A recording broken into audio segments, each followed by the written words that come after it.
Now it's 16 minutes to 6 o'clock. The government received a lowly F grade today for its continued detention of 16 and 17-year-old boys in the adult prison at St Patrick's Institution. The grade was awarded by the Children's Rights Alliance, who published their report card on the government. It uses this to hold the government to account on its commitments to children. Overall, though, the Alliance felt the government merited a C+. Let's deal with the C+ first. Tanya Ward, Chief Executive of the Children's Rights Alliance, joins me. Tanya, you're very welcome. Clearly you feel they're doing something, even at a C+ grade, they're doing a few things right. What are they doing right? Well, they're certainly doing a number of things right. The first would be the establishment of a new department on children and youth affairs. That's very important because it centralises and brings together the different sections working on children's services and public policy. That's very welcome development. They also made a commitment to fund the National Children's Hospital, and they found a very creative way to find funding for that. And they're also in the process of establishing a new child and family support agency, and that's very important in terms of bringing forward new child protection measures. So they're areas where the government does very well. So they get the C+, or they've upped themselves because of what they have put in place.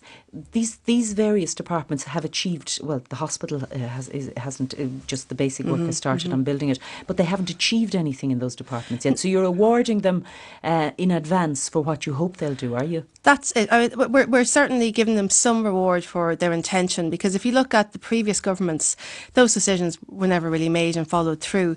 The other area which the government does well is around the children's referendum. They've committed themselves, they get a B in that area, to holding a referendum on children's rights this year, and they've allocated funding for that, and there's some very good work being done on the wording at present.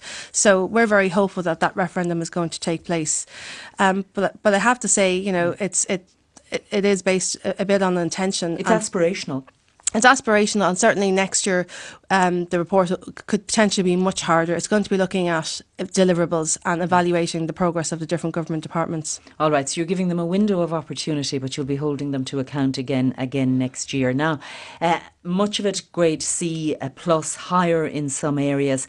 And then we come again to an area that they have consistently failed in, and this is the whole area of detention of children. That's it. And that drags down the whole grade overall. They get an F for the continued detention of children in St Patrick's Institution. Now, what a lot of people may or may not know is St Pat's is designed for what age group? It's really an adult prison. It's designed for young males. That's it. But it 18 operates to 21. 18 upwards. Yeah, and it operates an adult-based regime. So if you're a child, the Convention on the Rights of the Child is very clear on this. If you're a child, detention should be a last resort. And it does happen. And when you're in conflict with the law, the focus should be on education, rehabilitation. It should be a childcare regime that's in place. But you've said this before. Committee on Torture has said this before. In fact, going right the way back to 2001, time and again. I think the Ombudsman, Emily O'Reilly, has said this. But nobody's listening to you. Well, what I could say is there's certain, when you talk to the Minister for Children and Youth Affairs, and this has just moved into her brief, she is very concerned about it, and she does acknowledge that there's a problem here, and she says she's committed to dealing with this as an issue. But so what we're concerned about is there's no funding being allocated towards it. What about the development of the centre that has been promised for a number of years, based out in Lusk, the Oberstown Centre?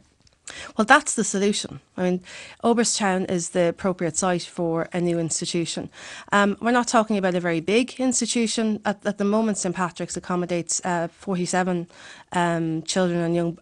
16 and 17-year-olds. That's it. They're no younger than 16, are they? No younger than 16, no. Yeah, children who are younger than 16 are in Oberstown proper. There's another facility there for them. So we're not looking at a big major prison. We're looking at a small facility that's semi-secure, that would have a childcare regime in place. And the important thing to point out as well with St Patrick's is, one of the rights of a child is that you should not be detained with adults. That's very important. And some of the children in St Pat's are detained, particularly in the protection section, with adults. The plans are there? The plans are there. The site is there? Looks like they're being redrawn. The plans are being redrawn at the moment. So will you get the development of Oberstown in Lusk anytime soon? Well, we hope so. The pressure really is on the government. I mean, they've been creative in securing funding for the Children's Hospital, and this is something else we think they should be creative around. They should be able to find the funding for this at long last. I mean, the other reason why this is important, and this is for the government, I mean, they want to be elected onto the UN Human Rights Council.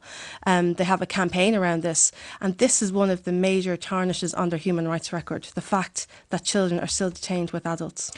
What commitment are you getting from the new Minister for Children? Because she now takes over responsibility for the development of this children's centre out in Lusk, out of the Department of Justice. So do the wheels have to start rolling again from first base if they're redesigning and redrawing the plans? It would seem so, but I think redrawing the plans, that's fine. Retendering, trying to get a better deal, that's fine as well. In light of prevailing circumstances, construction costs are lower. I don't think anyone would dispute that.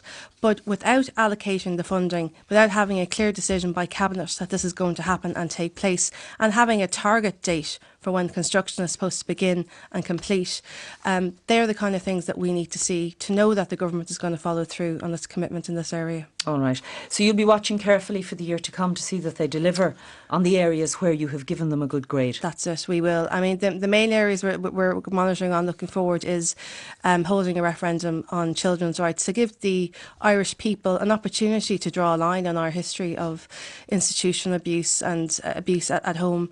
And it gives an opportunity. Is that the single big ticket item you want to see delivered on? It is, yeah. I mean, the Constitution is essential. It's the basic law of the land, and it's one of the building blocks for real transformation and reform for children. I think the Irish people deserve an opportunity to vote for children. Tanya